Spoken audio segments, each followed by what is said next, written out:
You know, I'm somebody who used to enjoy smoking cigars, and I am a cigarette smoker.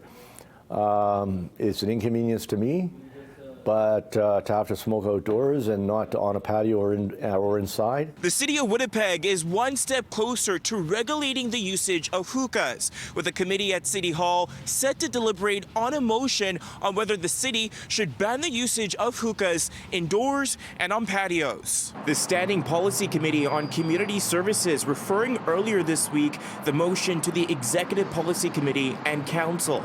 The person behind that motion, Councillor Russ Wyatt, says the complete ban of hookahs indoors and on patios is about fairness. We want to be consistent in terms of previous bylaws, and that is where we banned indoor smoking. The motion from Councillor Wyatt came after the City of Winnipeg presented a report to the Community Services Committee on how other jurisdictions regulated hookah usage. That report coming after Councillor Cindy Gilroy raised concerns about the safety of hookah establishments earlier this year, bringing forth a motion for the city to do the report. We need to understand what are hookah lounges, what are they being used for? Are they similar to nightclubs? Should they be regulated like a nightclub? But also to making sure that when people are smoking inside there, that there are some really clear regulations around that and the safety and use of hookah. One Winnipeg hookah lounge owner spoke to City News on the condition of anonymity.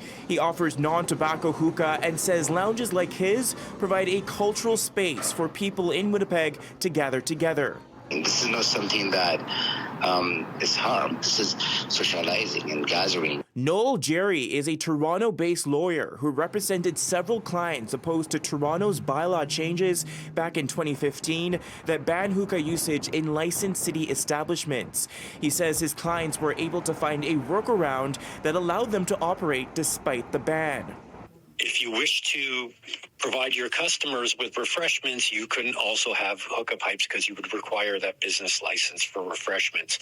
So what happened is a lot of the owners of these establishments saw that as a loophole and started giving away the refreshments for free, because you do not require a business license if you're gifting the refreshments as opposed to selling them. If we can find some regulations that maybe works with the community out there, I would be fine with that. In Winnipeg, Djan, City News.